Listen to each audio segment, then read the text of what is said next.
there are 4 topic areas that I'm hoping we can cover in the Ideas with Impact area. 1 is the disruptions in HR that everybody should know. 2, what do we know about the business partner model and where is it headed? And I'll spend most of my time on those 2. 3, how do you become a strategic positioner? And 4, what's happening in talent? As Mihai and I talked about this webinar, we made a decision, and I made most of the decisions, that I'm going to have far too much content. So be warned, you're going to get overwhelmed with ideas. To get the details, again, you need to come to the Congress in Brussels in November so that we can get into those details. But without further ado, let me get started. I want you to leave this session with some ideas that will help you in your own world be a better HR professional. And I said those are the books. The top right book is the latest book. We hope you'll look at it, and I'll allude to it. Before I get into those 4 themes, let me just talk about the major trend in what HR is doing, and it's about value creation.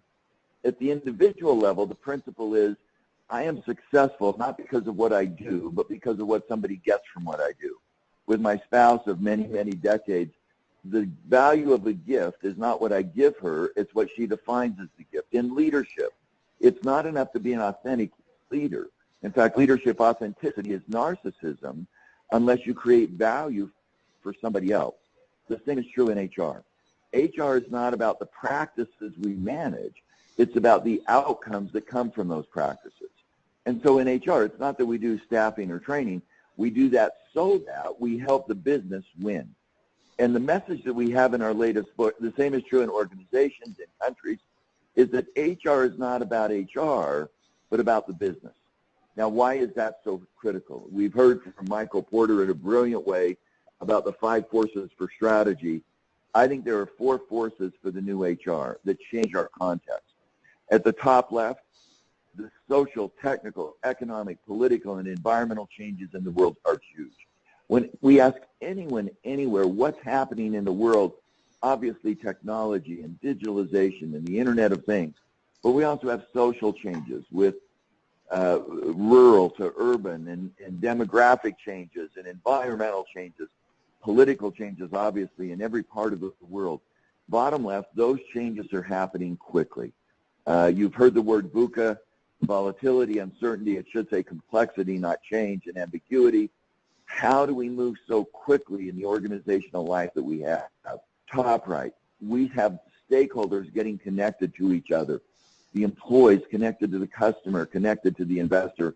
And bottom right, those of us in HR are especially attuned to the emotional and personal effect of isolation, of indifference, and the erosion of confidence among many people. What do all those things add up to? HR has to create value. We have to do things that help us win. And HR is not about HR. It's about winning in the marketplace where we have to serve. With that context, AI has suggested that I talk about 4 things. 1, given that new world of HR, what are the disruptions that we should know and understand? 2, what are lessons learned about business partner? 3, how do I be a strategic positioner? And 4, what then is new in talent? Now again, I could cover this for hours on any one of these boxes, but I'm going to give you a very quick overview of the menu of ideas that we should be aware of. The first is disruptions.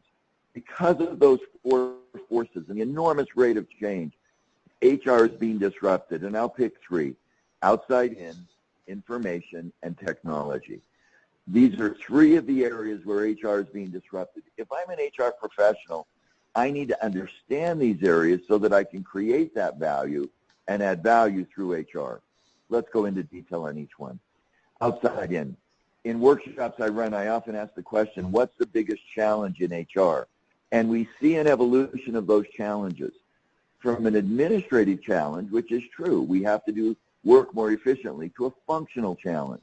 We have to hire, train, and pay, to a strategic challenge where we connect HR with the strategy, to an outside-in challenge where we use HR to deliver and drive business results in the marketplace. In the outside-in challenge, HR is connected to the customers. That context we talked about, the stakeholders we talked about, those external factors shape the HR practices. In staffing, we don't want to be the employer of choice.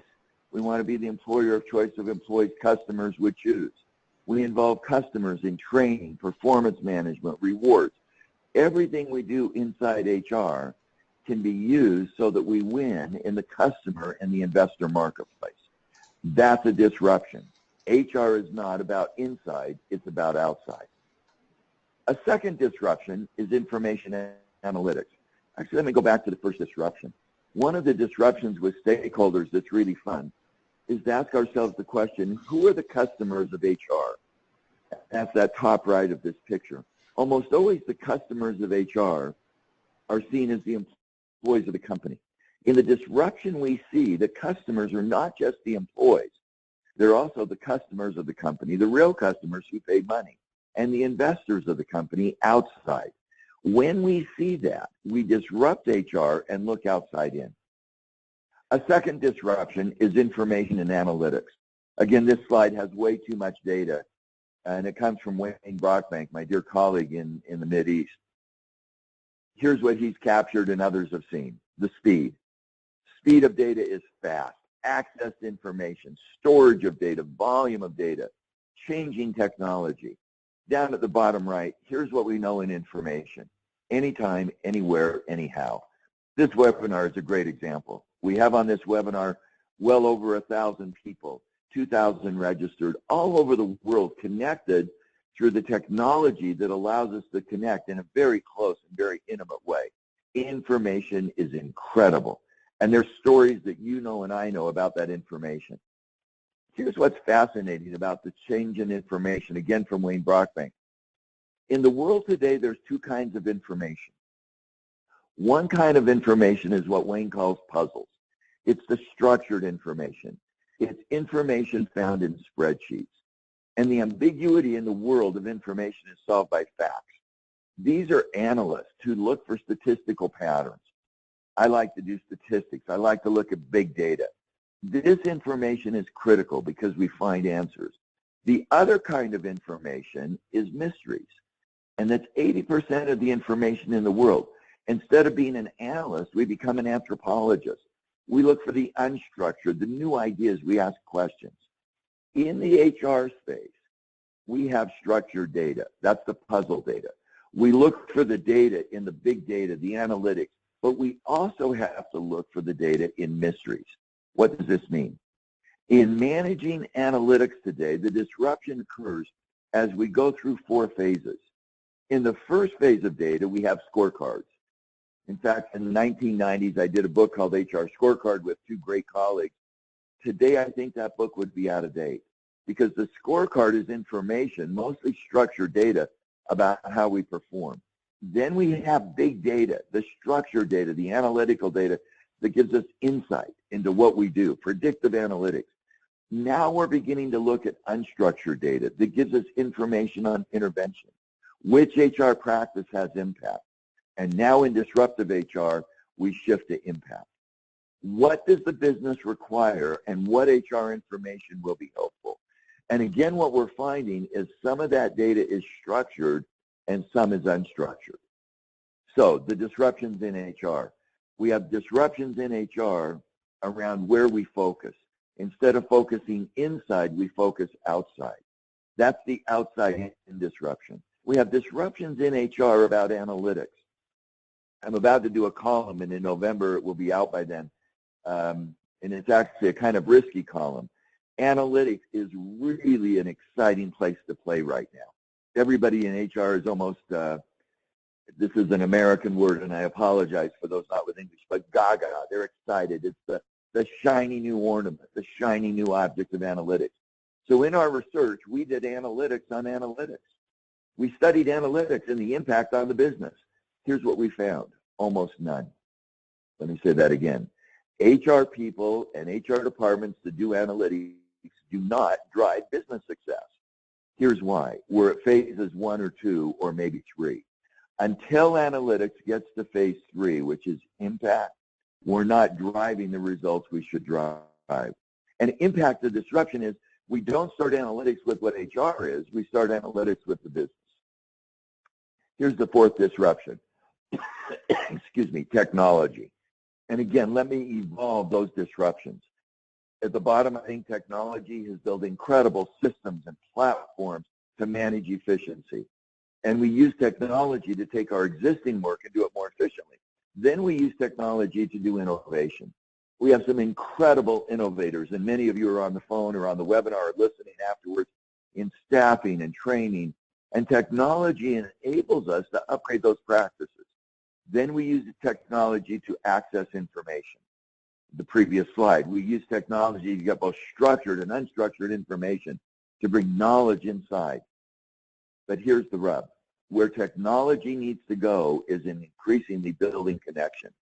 One of the data points from those four forces that shape our world is that people are increasingly feeling isolated from each other. The average 18 to 25-year-old today spends, in America, I don't know the data from the rest of the world, about 6 to 7 hours a day in front of a screen. That could be their iPhone, it could be a tablet, it could be an internet, it could be a television. That technology tends to isolate us. And what we've discovered is the isolation is a dangerous thing.